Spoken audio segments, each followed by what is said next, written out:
اور وہ فوج جو کم تر مگر تیار ہے اکثر ایک برتر دشمن کو اچانک حملے میں شکست دے سکتی ہے۔ جو باتیں ہم نہیں جانتے ان کے بارے میں ہمیں کبھی یہ ظاہر نہیں کرنا چاہیے کہ ہم جانتے ہیں۔ استاد بننے سے پہلے شاگرد بننا چاہیے۔ اگر تم فوجی اعتبار سے اچھے ہو تو قدرتی طور پر تم سیاسی اعتبار سے بھی اچھے ہو۔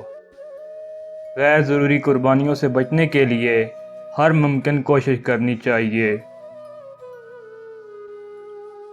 ہر ملک خواہ وہ بڑا ہو یا چھوٹا اپنی اپنی اچھائیاں اور برائیاں رکھتا ہے۔ تحقیق کے بغیر کسی کو بولنے کا کوئی حق پہنچ ہی نہیں سکتا۔ انکساری سے آدمی کو آگے بڑھنے میں مدد ملتی ہے جبکہ غرور سے آدمی پیچھے رہ جاتا ہے۔ کسی شخص کے لیے تھوڑا سا اچھا کام کر لینا مشکل نہیں ہوتا، جو چیز مشکل ہوتی ہے وہ یہ ہے کہ تمام عمر اچھا کام کرتے رہنا اور کبھی کوئی برا کام نہ کرنا۔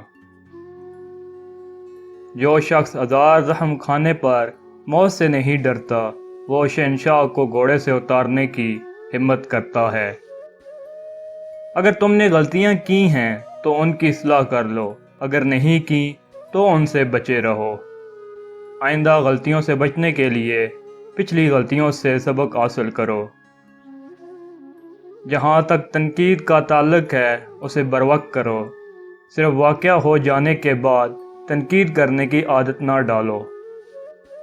ثقافت کے بغیر فوج ایک کوڑ مغز فوج ہوتی ہے اور کوڑ مغز فوج دشمن کو شکست نہیں دے سکتی۔ غربت تبدیلی، عمل اور انقلاب کی خواہش کو جنم دیتی ہے۔ سیاست خون ریزی کے بغیر جنگ ہے جبکہ جنگ خون ریز سیاست ہے۔ سیاسی اقتدار بندوق کی ناریوں سے جنم لیتا ہے۔